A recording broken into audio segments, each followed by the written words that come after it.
नमस्कार। राम राम, राधे राधे। स्वागत है एक बार फिर से आप सबका शब्दवाणी क्लासेज पर। शब्दवाणी क्लासेज आपको लगातार करंट अफेयर्स के क्वेश्चन हैं वो उपलब्ध करवा रही है, और उसी के चलते आज अपन जो अपने 4 जुलाई के महत्वपूर्ण करंट अफेयर्स है उन पर चर्चा करेंगे। एक बार आप जितने भी आपके दोस्त हैं उन तक ये वीडियो शेयर कर दें, और जो भी हमेशा अपनी क्लास देखते हैं वो जुड़ जाइए, क्योंकि सुबह के 7 बज रहे हैं और अपनी जो क्लास है वो प्रीमियर के अंदर चल रही है, मतलब लाइव नहीं है।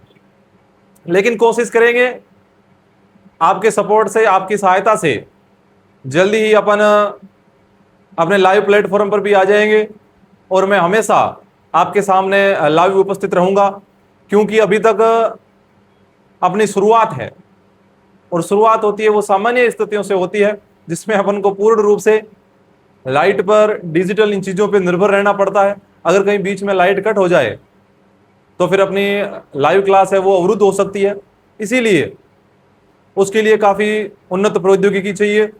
धीरे धीरे आपका अगर सपोर्ट रहेगा, आपकी सहायता रहेगी, तो अपन करंट अफेयर्स की दुनिया में तहलका मचाएंगे। हमेशा क्लास लेके आएंगे, वीकली और मंथली प्रत्येक टॉपिक पर अपनी क्लासें आएगी। लेकिन उसमें आपका सपोर्ट चाहिए, आपकी सहायता चाहिए, आपका मदद चाहिए, और आपका जो मेरे से बड़े हैं उन सबका आशीर्वाद चाहिए। उम्मीद करता हूं आप सभी ज्यादा से ज्यादा सपोर्ट करोगे, और जल्दी ही अपन लाइव क्लास भी लेके आएंगे, जिसकी मुझे भी बेसब्री से इंतजार है और आपको भी इंतजार है। लेकिन अभी चलते हैं अपनी जो प्रीमियर क्लास है उसमें, कि आज है 4 जुलाई, और आज अपन जो चर्चा करने वाले हैं वो करने जा वाले हैं 4 जुलाई के महत्वपूर्ण जो करंट अफेयर्स के क्वेश्चन रहने वाले हैं उन पर। अभी मौसम है वो थोड़ा धुंधला धुंधला हो रखा है, बारिश आने के आसार है, तो बीच में लाइट की कटौती भी हो सकती है। तो जितना जल्दी हो सके मैं अपनी क्लास को आपको अच्छी तरह से पढ़ाते हुए कंप्लीट करने की कोशिश करूंगा।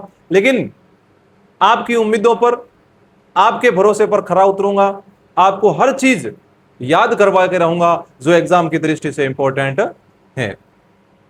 चलते हैं आज के करंट अफेयर्स के अपने पहले क्वेश्चन की तरफ। एकदम मन लगाकर, पूरे धैर्य से, अच्छी तरह से आप बोर्ड की तरफ देखिए। मैं आपके कानों तक, मैं आपके दिमाग तक इन प्रश्नों को घुसेड़ के रहूंगा। पहला प्रश्न, हाल ही में associated chambers of commerce and industry of India, जो एसोचैम है, उसके द्वारा इलेक्ट्रिक मोबिलिटी विकसित भारत के लिए भारत को इलेक्ट्रिक मोबिलिटी हब बनाना विषय पर एक राष्ट्रीय सम्मेलन है, उसका आयोजन कहां पर किया गया है? जो अपना associate chamber of commerce and industry of India है, एसोचैम, उसके द्वारा एक सम्मेलन आयोजित किया जा रहा है। किस विषय पर? इलेक्ट्रिक मोबिलिटी विकसित भारत के लिए भारत को इलेक्ट्रिक मोबिलिटी हब बनाना। अगर जैसे कि अपने पीएम नरेंद्र मोदी, उनका लक्ष्य है कि 2047 तक भारत को विकसित राष्ट्र बनाना है। अब विकसित राष्ट्र बनाना है तो उसमें प्रथम चीज है वो इलेक्ट्रिक चीजें ज्यादा से ज्यादा हो, सभी लोगों के पास उपलब्ध हो। तो इलेक्ट्रिक चीजों को, भारत को इलेक्ट्रिक चीजों का हब बनाने के लिए श्रीमान जो अपने associated chamber of commerce and industries of India है उसके द्वारा सम्मेलन आयोजित किया गया है। वो कहां पर किया गया है? कोलकाता में, न्यू दिल्ली में, जयपुर में, देहरादून में। याद रखना, ज्यादातर जो सम्मेलन आयोजित होते हैं ना, वो ज्यादातर नई दिल्ली में आयोजित होते हैं। कुछ एक सम्मेलन होते हैं वो नई दिल्ली से बाहर आयोजित होते हैं। आपको सिर्फ उनको याद रखने की कोशिश करनी है, जो बाहर होते हैं उनको। बाकी सारे लगभग ज्यादातर सम्मेलन अपने राष्ट्रीय राजधानी क्षेत्र कहां होते हैं? दिल्ली में होते हैं। तो इसका भी आयोजन कहां किया गया? इसका भी आयोजन नई दिल्ली में हुआ। कहां पर हुआ? नई दिल्ली में इसका आयोजन किया गया। देखिए, केंद्रीय पर्यावरण, वन और जलवायु परिवर्तन मंत्री श्री भूपेंद्र यादव ने आज नई दिल्ली में आयोजित इलेक्ट्रिक मोबिलिटी विकसित भारत के लिए भारत को इलेक्ट्रिक मोबिलिटी हब बनाना विषय पर राष्ट्रीय सम्मेलन की अध्यक्षता की है, और वे सम्मेलन के मुख्य अतिथि। प्रश्न यह भी आ सकता है कि वर्तमान में केंद्रीय पर्यावरण और जलवायु परिवर्तन मंत्री कौन है? तो याद रखना, जलवायु परिवर्तन मंत्री श्री भूपेंद्र यादव, श्री भूपेंद्र यादव। और ये चीजें अपन ने पढ़ ली थी।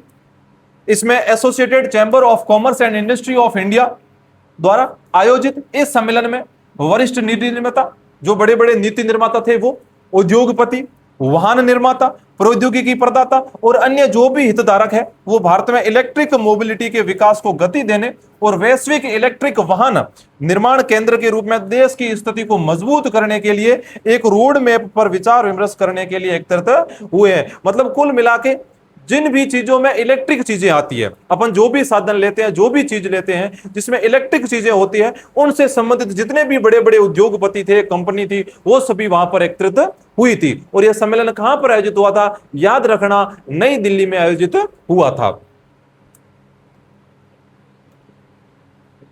ये देखिए, building India and electric mobility hub for विकसित भारत, इस प्रकार का यह सम्मेलन आयोजित किया गया था।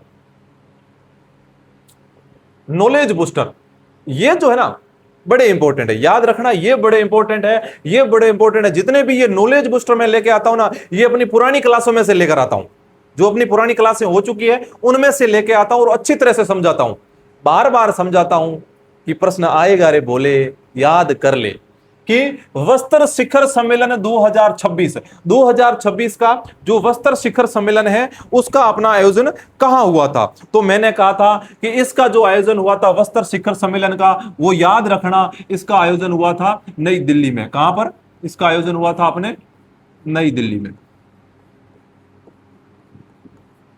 इसका आयोजन कहां किया गया था? इसका आयोजन किया गया था अपने नई दिल्ली में।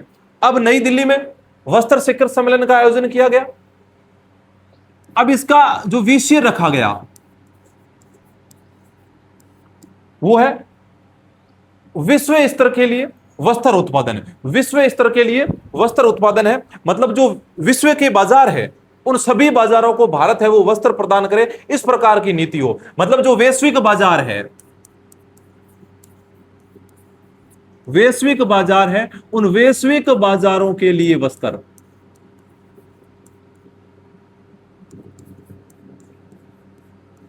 वैश्विक बाजारों के लिए वस्त्र, इसका विषय है। वस्त्र शिखर सम्मेलन 2026 नई दिल्ली में आयोजित किया गया। इसका विषय रखा गया वैश्विक बाजारों के लिए वस्त्र, और इसमें एक उद्देश्य रखा गया कि वर्ष 2030 तक, कब तक?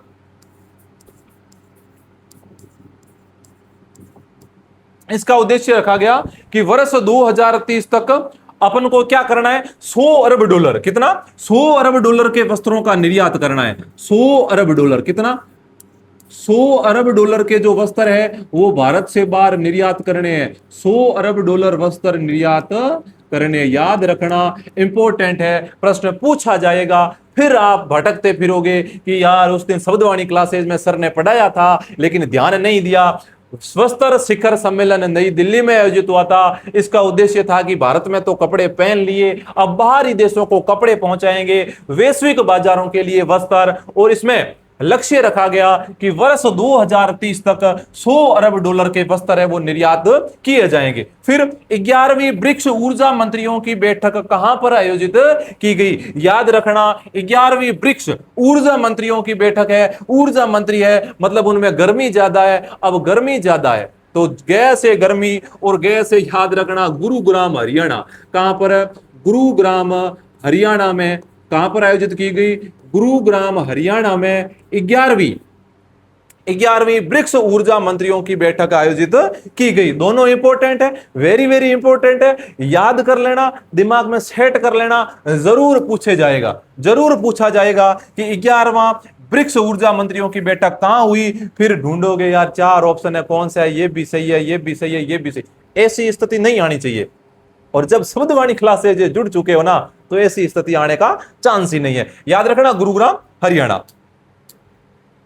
अगला क्वेश्चन दूसरा, हाल ही में प्लास्टिक रिसाइकलिंग और स्थिरता पर तीसरा ग्लोबल कॉन्क्लेव कहां पे शुरू हुआ है? हाल ही में जो प्लास्टिक रिसाइकल, मतलब जितने भी पॉलीथीन है, अपन कुरकुरे खा के फेंक देते हैं, बिस्कुट खा के फेंक देते हैं, और सब्जी ला के पॉलीथीन फेंक देते हैं। जितने भी प्लास्टिक है उनको रिसाइकल करो, उनका दोबारा उपयोग करो, और स्थिरता मतलब जितने भी है उनको कम से कम इनका उत्पादन हो, इनके उत्पादन को स्थिर किया जाए, इसके लिए जो तीसरा ग्लोबल कॉन्क्लेव है उसका आयोजन कहां पे शुरू हुआ, या जो ग्लोबल कॉन्क्लेव है, जो बैठक है वो कहां पे शुरू हुई है? तो मुंबई में, चेन्नई में, सूरत में या दिल्ली में? ये भी कहां पर हुई है? ये भी अपने नई दिल्ली में। ये भी कहां शुरू हुई है? ये भी अपने जो नई दिल्ली है वहां नई दिल्ली में ये शुरू हुई है। क्या शुरू हुई है? कि प्लास्टिक रिसाइकलिंग और स्थिरता पर जो तीसरा ग्लोबल कॉन्क्लेव है वो कहां पर शुरू हुआ है? नई दिल्ली में शुरू हुआ है। ये देखिए, प्लास्टिक रिसाइकलिंग और स्थिरता पर तीसरा वैश्विक सम्मेलन आज नई दिल्ली के भारत मंडप में एक अंतरराष्ट्रीय प्रदर्शनी के साथ शुरू हुआ है। एक अंतरराष्ट्रीय प्रदर्शनी के साथ में ये तीसरा वैश्विक सम्मेलन। अगर प्रश्न पूछे कि कौन सा है तो याद रखना यह तीसरा वैश्विक सम्मेलन है। इससे पहले 2 हो चुके हैं। अच्छा क्वेश्चन है, अच्छा क्वेश्चन है। सरकार ने बहुत जोर दिया था, सरकार ने जोर दिया था तो पेपर वाले भी जोर देंगे और उसी जोर जोर में कहीं अपना जोर ना निकल जाए, इसलिए याद कर लेना, इसीलिए याद कर लेना, जोर के बीच में कहीं अपन ना पिचक जाए, इसलिए याद कर लेना कि मुख्यमंत्री श्री भजनलाल शर्मा के द्वारा, किनके द्वारा? राजस्थान के मुख्यमंत्री श्री भजनलाल शर्मा के द्वारा राजस्थान में, कहां पर? राजस्थान में 1 जुलाई 2026 से वीबीजी रामजी योजना का राज्य स्तरीय शुभारंभ कहां से किया गया? जो वीबीजी रामजी योजना है उसका अपना राज्य स्तरीय शुभारंभ है, वो मुख्यमंत्री श्री भजनलाल शर्मा के द्वारा कहां से किया गया? बताओ। मसूदा ब्यावर से, पुष्कर अजमेर से, आबूराज सिरोही से या लूणकरण सर बीकानेर से? तो अपन को पता है कि पहले जो अपनी मनरेगा योजना थी, महात्मा गांधी ग्रामीण रोजगार गारंटी योजना, उसका नाम चेंज करके कर दिया है वीबीजी रामजी विकसित भारत ग्रामीण रोजगार गारंटी योजना। कब इसको अब शुरू किया है? 1 अपने जुलाई को। कब शुरू किया? 1 जुलाई 2026 को, मतलब अभी 2-3 दिन पहले। अब इसको एक तो राष्ट्रीय स्तर पर शुरू किया गया, एक राज्य स्तर पर शुरू किया गया। आपको बताना है कि राज्य स्तर पर कहां से शुरू किया गया? तो मसूदा ब्यावर अजमेर, मसूरदा ब्यावर, कहां से? जो मसूदा नामक स्थान है ब्यावर, वहां से इसको शुरू किया गया है। याद रखना, पूछ लिया जाएगा कि विकसित भारत जी रामजी योजना का शुभारंभ कहां से किया गया। फिर भोलों की तरह इधर उधर देखोगे कि पढ़ा तो था, पढ़ा नहीं, याद भी करो, मसूदा ब्यावर से। देख लीजिए, राजस्थान में 1 जुलाई 2026 से वीबीजी रामजी योजना लागू हो गई है। मुख्यमंत्री भजनलाल शर्मा ने ब्यावर जिले की मसूदा कृषि उपज मंडी से इसका राज्य स्तरीय शुभारंभ किया है। कहां पर? मसूदा कृषि उपज मंडी है जो ब्यावर में, वहां से इसका शुभारंभ किया है। अब इसमें नई चीजें क्या थी? ये तो चीजें जब मैंने ये योजना पढ़ाई थी तब पढ़ाई थी कि इसमें ग्रामीण श्रमिकों को अब 100 की बजाय 125 दिन रोजगार दिया जाएगा। पहले मनरेगा में 100 दिन का रोजगार था, 100 दिन का रोजगार। अगर आप ग्रामीण क्षेत्र से हो तो आपको पता है कि लगभग इसमें 15 दिन का एक हफ्ता होता है, मतलब 15-15 दिन के रुपए आते हैं। तो उसके तहत 100 दिन थे। वर्तमान में इसके 125 दिन भी कर दिए गए कि कानूनी गारंटी देता है 125 दिन रोजगार दिया जाएगा, जरूर जरूर दिया जाएगा। अगर रोजगार नहीं मिलता है तो घर बैठों को बेरोजगारी भत्ता भी दिया जाएगा।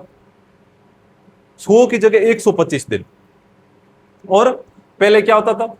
पहले के समय में तो ज्यादा ये ऐसा कुछ ऑनलाइन वाला सिस्टम था नहीं। अब इसमें तो ऑनलाइन सिस्टम हो गया कि आपको वहां पर जहां पर काम चल रहा है वहां पर जाना पड़ेगा और 3 बार आपका फेस है वो स्कैन होगा, मतलब पूरे दिन वहीं पर रहना पड़ेगा और काम करना पड़ेगा।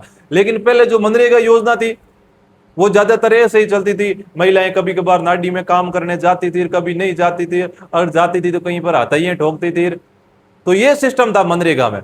तो जितने भी ग्रामीण लोग हैं, जो महिलाएं हैं जो मनरेगा का काम कर रही हैं, उनको सुना देना कि अब वो जो ऐशो आराम वाला जो मनरेगा था वो बंद हो गया है। नई चीज आ गई है, विकसित भारत ग्रामीण रोजगार गारंटी योजना, और उसमें आपको रोजगार 100 की बजाय 125 दिन मिलेगा।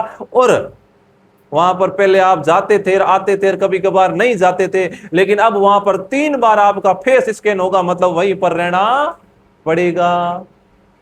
महिलाएं तो सोचेगी यार एक तो रुपए तो ठीक है ज्यादा मिल रहे हैं, ज्यादा दिन काम मिलेगा, लेकिन पूरे दिन वहां पर तो अगर आवेदन कर दिया तो जाना पड़ेगा, मिल गया तो रोजगार, अगर रोजगार नहीं मिला तो बेरोजगारी भत्ता दिया जाएगा। और इसमें जो पहले न्यूनतम मजदूरी थी, सबसे कम से कम अगर किसी आदमी को या किसी महिला को मजदूरी दी जाएगी तो कम से कम 300 रुपए, ₹300 तो पूरे भारत में कहीं पर भी नहीं है। और औसत जो दैनिक मजदूरी है भारत की वो 327.4 रुपए कर दी है, जिसमें न्यूनतम मजदूरी 300 प्रतिदिन तय की गई है।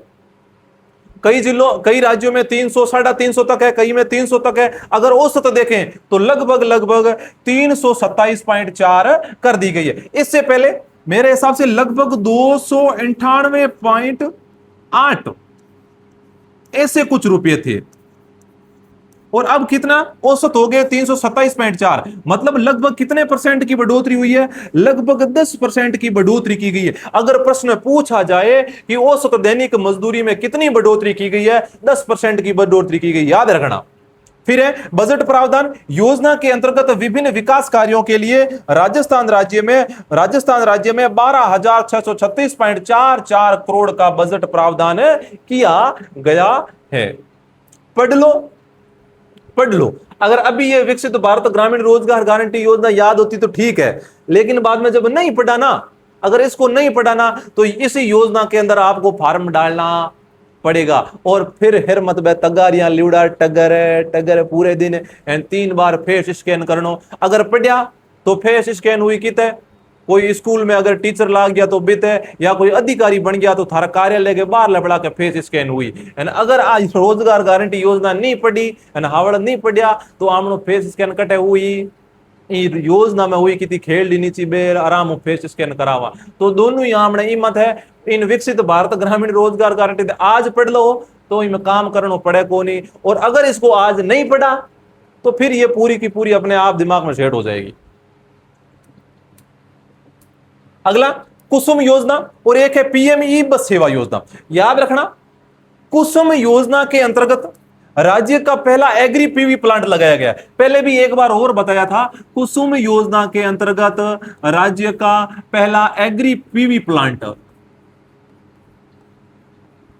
राज्य का पहला एग्री पीवी प्लांट लगाया गया है, वो भी पायलट प्रोजेक्ट के तहत। मतलब अभी तक चेक कर रहे हैं। 2-3 बार मैं ये चीज सेम पढ़ा चुका हूं और अभी तक अगर याद नहीं हुई ना तो भाई होगी ही नहीं। Agri PV plant pilot project के तहत कुंदनपुरा गांव जयपुर, कुंदनपुरा गांव जयपुर, राज्य का पहला एग्री पीवी प्लांट कहां पर लगाया जा रहा है? कुंदनपुरा गांव जयपुर में लगाया जा रहा है। कुसुम योजना क्या है? कुसुम योजना के तहत गांवों में जो किसान हैं उनके लिए सोलर प्लांट लगाए जाते हैं। लेकिन पहले सोलर प्लांट की हाइट लगभग 2 से 3 फीट तक होती थी, और अब जो एग्री पीवी प्लांट है उसमें सोलर की हाइट बढ़ाकर 10 से 12 फीट कर दी है, ताकि नीचे आसानी से ट्रैक्टर आ जा सके और किसान खेती भी कर सके। फिर है पीएमई बस सेवा योजना। अब कितनी बार पढ़ाऊं पीएमई बस सेवा योजना को? कई बार मैं पीएमई बस सेवा योजना पढ़ा चुका हूं कि राजस्थान में पीएमई बस सेवा योजना के तहत राजस्थान के 2 जिलों को इलेक्ट्रिक बसें उपलब्ध करवा गई है। कौन से 2 जिलों को? जयपुर को और एक भीलवाड़ा को। किसको? जयपुर को और भीलवाड़ा को इलेक्ट्रिक बसें उपलब्ध करवाई जा चुकी है। कितनी कितनी? तो जयपुर को मैंने आपको बताया था, जयपुर को 28 बसें। जयपुर को कितनी बसें? 28 बसें। आप पूछोगे सर भीलवाड़ा को, तो भीलवाड़ा को 19 बसें उपलब्ध करवा दी गई है। फिर एक और पढ़ाया था कि पीएमई बस सेवा योजना के तहत राजस्थान में 50 डबल डेकर बसें। कितने? राजस्थान में 50 डबल डेकर बसों का भी शुरुआत या उनका प्रारंभ किया गया है। 50 डबल डेकर बसें किसके लिए? पर्यटन को बढ़ावा देने के लिए। कौन कौन से जिलों में? मैंने कहा था बच्चों 3 पुर है। कितने पुर है? 3 पुर है पर्यटन के लिए। 3 पुर कौन कौन से? याद रखना, जयपुर। कौन सा पुर? जयपुर। याद रखना, जोधपुर, जयपुर, जोधपुर, और एक याद रखना उदयपुर। 3 पुरों में 50 डबल डेकर बसें उपलब्ध करवाई गई है, याद रख लेना। अगला क्वेश्चन चौथा, हाल ही में किस दिग्गज भारतीय फिल्म निर्माता को फ्रांस के लियोन में प्रतिष्ठित इंस्टीट्यूट ल्यूमियर में वॉल ऑफ फिल्म मेकर्स पर एक स्थायी पट्टिका लगाकर सम्मानित किया गया है? मतलब फ्रांस में एक प्रतिष्ठित इंस्टीट्यूट ल्यूमियर है, वहां पर जो वॉल मतलब दीवार पर जो विश्व के प्रसिद्ध फिल्म निर्माता होते हैं उनकी वहां पर दीवार पर पट्टी लगाई जाती है। तो वहां पर एक भारतीय फिल्म निर्माता है, उनकी भी हाल ही में वहां पर पट्टी लगाई गई है। बताओ वो भारतीय फिल्म निर्माता कौन हो सकते हैं? एस एस राजमौली, सत्यजीत रे, राजकुमार हिरानी या संजय लीला बंसाली? तो मैं आपको बता सकता हूं कि आपने फिल्म देखी होगी कौन सी?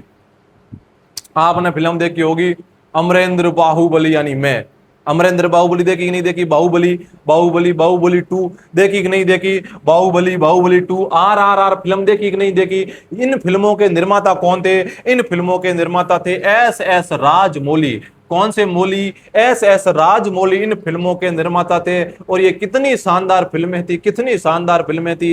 लगभग लगभग भारत के बच्चे बच्चे ने देख लिया और 10-10 बार देख ली होगी। अगर आपने नहीं देखी है तो अब मत देखना, क्योंकि अब तो अपन क्या ले रहे हैं? अब तो अपन क्लास ले रहे हैं, क्लास के बाद में देख लेना। तो एस एस राजमौली को, जो भारतीय फिल्म निर्माता है, उनको फ्रांस के जो लियोन में प्रतिष्ठित इंस्टीट्यूट ऑफ ल्यूमियर में वॉल ऑफ फिल्म मेकर्स पर एक स्थायी पट्टिका लगाकर सम्मानित किया गया है। याद रख लेना। फिर एस एस राजमौली अपनी भव्य सोच और बाहुबली व RRR जैसी पैन इंडिया फिल्मों के लिए प्रसिद्ध हैं। वे वर्तमान में भारतीय सिनेमा के सबसे महंगे निर्देशकों में से एक है। मतलब ऐसी ऐसी फिल्में बनाना आसान काम नहीं है। पहले जो निर्देशक होता है, जो फिल्म बनाता है, उसके दिमाग में पूरी की पूरी स्क्रिप्ट चलती है। वो पूरी की पूरी स्क्रिप्ट की रचना करता है, इसमें क्या क्या होगा, क्या क्या नहीं होगा। तो बहुत लंबा प्रोसेस है ये। तो ये थे अपने एस एस राजमौली। ये एस एस राजमौली, ये जो पट्टिका लगाई गई इनमें अब इनका नाम होगा, ये अपने हैं S S Rajamouli, Baahubali film के मेकर्स, निर्देशक। अच्छा है, global prestige award. Global prestige award याद आ रहा है? आगे होगा अपने बिहार एसोसिएशन के, जो बिहार क्रिकेट एसोसिएशन है, याद रखना, बिहार क्रिकेट एसोसिएशन। अपने बिहार क्रिकेट एसोसिएशन के अध्यक्ष थे कौन? हर्षवर्धन सिंह। हर्षवर्धन सिंह, इन्होंने क्रिकेट को बढ़ावा देने के लिए और विकसित भारत 2047 जो लक्ष्य है, उसमें अपना अनुकरणीय योगदान देने के लिए इनको एक सम्मान से सम्मानित किया गया, ग्लोबल प्रेस्टीज अवार्ड। यह अवार्ड कहां का है? यह यूनाइटेड किंगडम का अवार्ड है। United kingdom. तो यूनाइटेड किंगडम का एक अवार्ड है, ग्लोबल प्रेस्टीज अवार्ड, उससे सम्मानित किया गया है बिहार क्रिकेट एसोसिएशन के अध्यक्ष हर्षवर्धन सिंह को। याद रख लेना, global prestige award Harshvardhan Singh. फिर एक guardian of the blue horizon, यह जो सेशेल्स गणराज्य है, कौन सा गणराज्य? जो अपना सेशेल्स गणराज्य है, उस सेशेल्स गणराज्य का सर्वोच्च राष्ट्रपति सम्मान है। मतलब उसके राष्ट्रपति द्वारा दिए जाने वाला सर्वोच्च सम्मान है।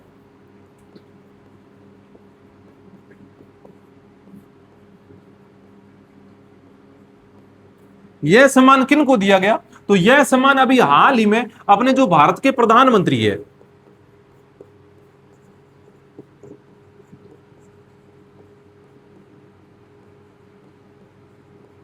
भारत के प्रधानमंत्री कौन है रे? याद है ना सबको? याद नहीं है तो अभी किताब छोड़ देना। श्री नरेंद्र मोदी जी। श्री नरेंद्र मोदी जी को guardian of the blue horizon पुरस्कार से सम्मानित किया गया। यह सेशेल्स गणराज्य का सर्वोच्च राष्ट्रपति सम्मान है। तो इन दोनों सम्मानों के बारे में थोड़ी जानकारी भी रखना। पांचवा क्वेश्चन, हाल ही में गो स्पोर्ट्स फाउंडेशन ने जुलाई 2026 में किस बैंक के साथ भारत में खेल विज्ञान, एथलीट विकास और अनुसंधान को बढ़ावा देने के लिए एक महत्वपूर्ण साझेदारी की है? एक है अपना गो स्पोर्ट्स फाउंडेशन है, उसने भारत में जो खेल विज्ञान है, एथलेट विकास है और अनुसंधान को बढ़ावा देने के लिए एक महत्वपूर्ण साझेदारी की है। वो बताइए किसके साथ में की है? एसबीआई बैंक के साथ में, एचडीएफसी बैंक के साथ में, बीओबी बैंक के साथ में या एक्सिस बैंक के साथ में? तो जो महत्वपूर्ण साझेदारी की है वो अपनी एक्सिस बैंक के साथ में की है। किस बैंक के साथ में की है? याद रखना, एक्सिस बैंक के साथ में साझेदारी की है गो स्पोर्ट्स फाउंडेशन। कौन सा? गो स्पोर्ट्स फाउंडेशन। गो स्पोर्ट्स फाउंडेशन किसके पास में गया? एक्सिस बैंक के पास में गया। याद रखना, देख लीजिए, एक्सिस बैंक और गो स्पोर्ट्स फाउंडेशन ने जुलाई 2026 में भारत में खेल विज्ञान, एथलेट विकास और अनुसंधान को बढ़ावा देने के लिए एक महत्वपूर्ण साझेदारी की है, द परफॉर्मेंस इंस्टीट्यूट की स्थापना। अब ये दोनों मिलकर एक इंस्टीट्यूट की स्थापना करेंगे, द परफॉर्मेंस इंस्टीट्यूट की स्थापना इस साझेदारी के तहत बेंगलुरु में की जाएगी। एक विशेष केंद्र लॉन्च किया गया है। इसका उद्देश्य क्या है? इसका मुख्य उद्देश्य है भारत में खेल विज्ञान का विकास, क्षमताओं को बढ़ावा देना और एथलीटों के प्रदर्शन का विश्लेषण करना और अनुसंधान को बढ़ावा देना। जितने भी एथलीट है, खेल विज्ञान को बढ़ावा देना, विभिन्न खिलाड़ियों की क्षमताओं को बढ़ाना, इनके लिए काम करेगा कौन? The performance institute. किसके द्वारा? एक्सिस बैंक और गो स्पोर्ट्स फाउंडेशन के सहयोग से स्थापित किया जा रहा है। ये देखिए, एक्सिस बैंक और गो स्पोर्ट्स, इन द्वारा ये एमओयू पर हस्ताक्षर किया गया है 30 जून 2026 को। याद रखना इन दोनों। अगला क्वेश्चन, भारतीय रिजर्व बैंक जो आरबीआई है, भारतीय रिजर्व बैंक, उसने हाल ही में नवीनतम वित्तीय स्थिरता रिपोर्ट के अनुसार भारत के घरेलू क्षेत्र का कुल कर्ज, जो भारत का घरेलू क्षेत्र है उसका कुल कर्ज सकल घरेलू उत्पाद जीडीपी का कितने प्रतिशत तक पहुंच गया है? जो भारतीय रिजर्व बैंक है उसने एक वित्तीय स्थिरता रिपोर्ट जारी की है। उस रिपोर्ट में क्या है? उसमें जो भारत का घरेलू उत्पाद है परिवारों का, उसका कुल खर्च, मतलब पहले जो ज्यादातर लोग लोन लेते थे वो संपत्ति खरीदने के लिए लेते थे, लेकिन अब लोग घरेलू कामों के लिए भी लोन लेने लग गए हैं। तो घरेलू क्षेत्र परिवारों का कुल कर्ज सकल घरेलू उत्पाद जीडीपी का कितने प्रतिशत तक पहुंच गया है? 45.5%, 38.7%, 50% या 25%? मतलब ये हुआ, जो घरेलू क्षेत्र का कर्जा है ना, वो अपना सकल घरेलू उत्पाद है जो जीडीपी है, उस जीडीपी का कितना परसेंट हो गया है? तो उस जीडीपी का लगभग आधा, 45.5%, लगभग अपनी जो जीडीपी है उस जीडीपी का आधा हो गया है क्या? घरेलू क्षेत्र का कुल कर्जा। भारतीय रिजर्व बैंक के अनुसार भारत के घरेलू क्षेत्र में कुल कर्ज सकल घरेलू उत्पाद का 45.5% तक पहुंच गया है। इस वृद्धि का मुख्य कारण गैर आवासीय खुदरा ऋणों में भारी वृद्धि है। हालांकि रिपोर्ट में यह भी बताया गया है कि कर्ज बढ़ने के बावजूद जो उधार करता है उनकी साख और गुणवत्ता में सुधार हुआ है। मतलब जो उधार करता है ना, वो लगातार अपना पैसा बैंकों को लौटा तो रहे हैं, मतलब उनकी साख में वृद्धि हुई है और इसीलिए बैंक वाले ज्यादा से ज्यादा लोन देते हैं। और बैंक वाला ज्यादा से ज्यादा लोन किसको देते हैं? ज्यादा से ज्यादा लोन लेता कौन है? मार्ट साहब। वो ज्यादा से ज्यादा मार्ट साहब को कॉल करते हैं डेली। मार्ट साहब के पास में और कोई कॉल नहीं करता। डेली लगभग 2-3 बैंक का कॉल आ जाए, सर नमस्कार, आपको लोन चाहिए क्या? अब सर को लोन वोन कुछ नहीं चाहिए, सर पूरे दिन बच्चों से परेशान हो रखे होते हैं। थोड़ी देर उनसे बात करते हैं और फिर फोन कट कर देते, कहते हैं कि हाँ लेंगे लेंगे, ऐसे करते करते कई दिनों तक बात करते हैं, फिर उसको मना कर देते हैं। तो ये, लेकिन जब अगर कोई शिक्षक लोन लेता है तो उसकी सैलरी आते ही सैलरी में से लोन एकदम सीधा कट कर लिया जाता है। तो अब शिक्षक के हाथ में ही कुछ नहीं है तो उनकी साख में तो वृद्धि होनी है। 7वां क्वेश्चन, नासा द्वारा, आज का अपना इंपोर्टेंट क्वेश्चन है कि नासा द्वारा चंद्रमा पर स्थायी मानव मौजूदगी की तैयारी के लिए भेजे जाने वाले प्रोमिस पोलर रोवर का मुख्य कार्य क्या होगा? अब देखो, अपन तो कुछ अलग ही सोच रहे हैं। कोई नौकरी लगने की सोच रहा है, कोई गाड़ी लाने की सोच रहा है, कोई लाडी लाने की सोच रहा है, लेकिन ये नासा भूला ठाला, इसके दिमाग में तो कुछ और ही चल रहा है। अब ये क्या सोच रहा है? ये सोच रहा है कि हम क्या करेंगे, जो चंद्रमा है, चंद्रमा पर स्थायी मानव बसाएंगे, वहां पर मानव की कॉलोनियां बसाएंगे और वहां पर मनुष्य के रहने के लिए उपयुक्त वातावरण का निर्माण करेंगे। और इस भूले ठाले ने यह भी तय कर लिया है कि 2032 तक मुझे क्या करना है? 2032 तक मुझे चंद्रमा पर किसी भी हालत में स्थायी मानव का निवास करवाना है। और अपन तो कुछ और ही, अपन तो हल्के फुल्के काम को सोच रहे, उसके बारे में टेंशन ले रहे। इसकी टेंशन बहुत दूर की है। तो इसमें जो पोलर रोवर है उसका मुख्य कार्य क्या होगा? चंद्रमा की मिट्टी के रंग का अध्ययन करना, या ध्रुवीय क्षेत्रों में पानी जैसे संसाधनों की खोज करना, या चंद्रमा पर इंसानों के रहने के लिए घर बनाना, या सूर्य की किरणों की गति को मापना। सबसे पहली चीज होती है, अगर आप कहीं जीवित रहना चाहते हो तो पानी। तो यह क्या करेगा, जो ध्रुवीय क्षेत्र है वहां पर पानी जैसे संसाधनों की क्या करेगा, खोज करेगा। कौन सा, जो प्रेमिस नाम का पोलर रोवर है वो, याद रखना, पूछा जा सकता है। देखिए, नासा ने चंद्रमा पर स्थायी मानव बस्ती स्थापित करने की तैयारी के तहत 3 निजी कंपनियां उनको और साथ में ले लिया है, जो एस्ट्रोबोटिक्स है, फायरफ्लाई एरोस्पेस और जो इन्यूटेटिव मशीन्स को लगभग $600 मिलियन के नए अनुबंध दिए हैं। मतलब ये जो 3 कंपनियां हैं, एक ये और एक ये और एक ये, अपनी 2 ही हुई क्या, 3 हो गई।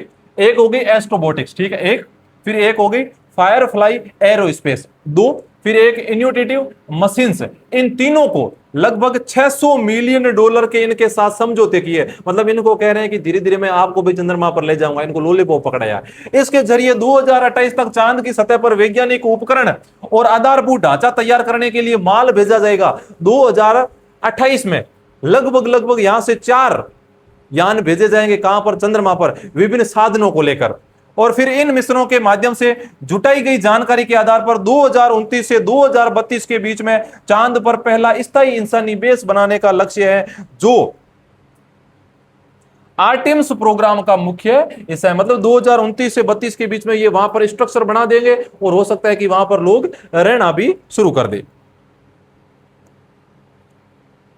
चंद्रमा पर स्थायी बेस बनाएगा नासा, इसके बारे में यह जानकारी थी, न्यूज है।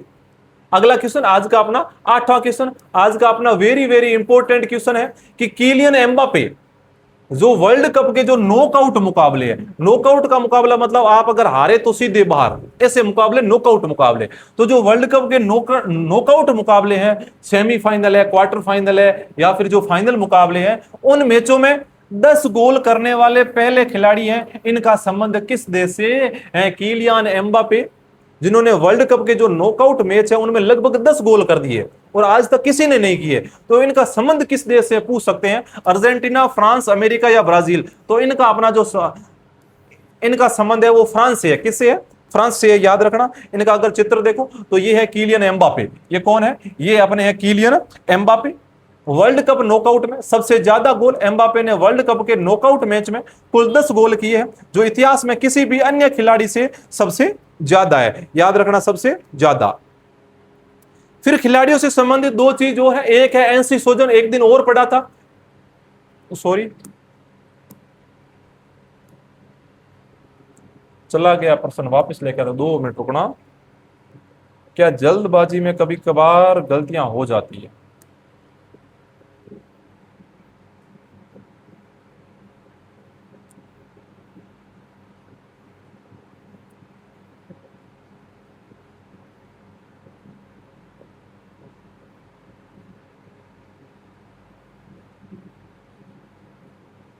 ये, हाँ आ गया। एक है एनसी सोजन, इनके बारे में अपन ने एक बार पढ़ा था। एक है ईशान किशन। ईशान किशन कौन है? जो हाल ही में आईसीसी T20 की रैंकिंग जारी की है आईसीसी ने। किसकी? आईसीसी ने जो T20 की रैंकिंग जारी की है उसमें प्रथम स्थान पर, उसमें प्रथम स्थान पर कौन आई है? प्रथम स्थान पर, तो उसमें सर्वश्रेष्ठ अंकों के साथ में प्रथम स्थान पर कौन है? अपने ईशान किशन है, जो कहां के खिलाड़ी है? भारत के। इनसे पहले ही भारत के खिलाड़ी अभिषेक शर्मा थे, वो लगभग 1 वर्ष तक पहले स्थान पर रहे थे। हाल ही में उनको पीछे खिसकाकर, और ईशान किशन है वो आईसीसी T20 रैंकिंग में प्रथम स्थान पर आ गए हैं। कौन? ईशान किशन। फिर एक है एनसी सोजन है, याद रखना, एनसी सोजन केरल की है। कहां की है? केरल की। और ये क्या है? ये एक एथलीट है, और विशेषकर ये लंबी कूद में। किसमें? लंबी कूद में। हाल ही में जो राष्ट्रीय, अंतरराज्यीय,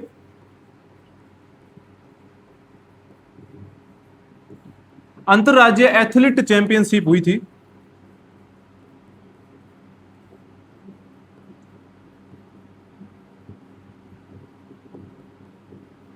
हाल ही में जो राष्ट्रीय अंतरराज्यीय एथलेटिक चैंपियनशिप हुई थी, इसमें उन्होंने क्या किया था एनसी सोजन ने, ये लगभग 6.88 मीटर इन्होंने लंबा जंप लगाया था। और इसी जंप के साथ में ये भारत की सबसे ज्यादा लंबा जंप लगाने वाली खिलाड़ी बन गई है। कौन? एनसी सोजन। इनका संबंध कहां से है? तो एनसी सोजन का संबंध अपने केरल से है। एनसी सोजन, ईशान किशन, दोनों के बारे में जानकारी रखना। फिर आज का अपना 9वां क्वेश्चन, हाल ही में केरल सरकार और सहकारी क्षेत्र द्वारा 3500 रुपए के शुरुआती किराए के साथ में प्रस्तावित नई किफायती क्षेत्रीय एयरलाइन को किस नाम से शुरू किया जा रहा है? अब लगभग भारत सरकार के पास में कोई भी सरकारी स्तर की एयरलाइन नहीं है, तो विभिन्न जो राज्य सरकार है वो राज्य सरकार और कोई भी सहकारी तरीके से सहकारी क्षेत्र के साथ में अपनी खुद की एयरलाइन शुरू कर रहे हैं। तो हाल ही में केरल सरकार ने भी शुरू की है और उसमें शुरुआती किराया रखा 3500। तो आप बताइए कि उसका क्या नाम है? केरल एयरलाइन, को केरलम, न्यू केरलम या माई केरल एयरलाइन? बताइए। तो इसका जो नाम रखा है वो याद रखना, को केरलम। कैसा केरलम है? को केरलम एयरलाइन नाम रखा है। और इसका जो शुरुआती किराया है वो कितना रखा है? वो अपना मात्र और मात्र 3500 रुपए। शुरुआती किराया कितना रखा है? 3500 रुपए रखा है। ये देखिए, को केरलम एयरलाइन। इसके बाद में एक चीज और है, 10वां क्वेश्चन, आज का अपना लास्ट क्वेश्चन, और बहुत अच्छा क्वेश्चन है, वेरी वेरी इंपॉर्टेंट क्वेश्चन रहने वाला है कि अल्लूरी सीताराम राजू अंतरराष्ट्रीय हवाई अड्डा, एक हवाई अड्डे का नाम है अल्लूरी सीताराम राजू अंतरराष्ट्रीय हवाई अड्डा, जिसका उद्घाटन पीएम श्री नरेंद्र मोदी जी 25 जुलाई को करने वाले हैं, वो किस राज्य में? आप बताइए कि ये राज्य भारत के किस जिले में है? कौन? अल्लूरी सीताराम राजू अंतरराष्ट्रीय हवाई अड्डा। आंध्र प्रदेश में, तमिलनाडु में, कर्नाटक में या ओडिशा में? तो ये अपना जो अंतरराष्ट्रीय हवाई अड्डा है वो कहां पर है? ये आंध्र प्रदेश में। कहां पर है? अल्लूरी से नाम याद रखना, आंध्र प्रदेश में अल्लूरी सीताराम राजू अंतरराष्ट्रीय हवाई अड्डा। इसके बारे में और जानकारी देखिए कि अल्लूरी सीताराम राजू अंतरराष्ट्रीय हवाई अड्डा, जिसे भोगापुरम हवाई अड्डा भी कहा जाता है, आंध्र प्रदेश के विजयनगर जिले के भोगापुरम, जो भोगपुरम है या भोगापुरम है, वहां पर बन रहा है एक नया ग्रीन फील्ड अंतरराष्ट्रीय हवाई अड्डा है। या पूछा जाएगा भोगापुरम हवाई अड्डा या फिर पूछा जाएगा अल्लूरी सीताराम राजू अंतरराष्ट्रीय हवाई अड्डा, जो भी पूछे है आंध्र प्रदेश में। यह क्यों बनाया जा रहा है? यह जो विशाखापत्तनम महानगर क्षेत्र की सेवा के लिए विकसित किया जा रहा है। जो विशाखापत्तनम महानगर है वहां तक आवाजाही ज्यादा लोगों की हो रही है, तो उनके लिए यह अल्लूरी सीताराम राजू अंतरराष्ट्रीय हवाई अड्डा विकसित किया जा रहा है। फिर एक है ऑफशोर एयरपोर्ट। ऑफशोर एयरपोर्ट है वो अपने मुंबई महानगर के नजदीक विकसित किया जा रहा है। कहां पर? जो अपना मुंबई महानगर है वहां पर विकसित किया जा रहा है। जो मुंबई महानगर में एयरपोर्ट है, उन एयरपोर्ट पर जो यात्री का दबाव है, जो भार क्षमता है, वो ज्यादा बढ़ने के कारण एक ऑफशोर एयरपोर्ट का निर्माण किया जा रहा है। वो मुंबई महानगर के नजदीक इसका निर्माण किया जा रहा है। याद रखना। तो ये थे आज के अपने इंपॉर्टेंट 10 करंट अफेयर्स के क्वेश्चन। उम्मीद करता हूं आपने पूरी की पूरी क्लास को एकदम धैर्य से देखा होगा, प्रत्येक प्रश्न को धैर्य से देखा होगा, तो आपको प्रश्न सारे के सारे याद हो गए होंगे। एक बार से याद नहीं हुए तो दोबारा देखो जरूर। करत करत अभ्यास के जड़मती होत सुजान रस यावत जावत शिल पर प्रत निशान, जरूर आपको याद हो जाएंगे। तो धन्यवाद। आज की अपनी क्लास यहीं पर समाप्त होती है।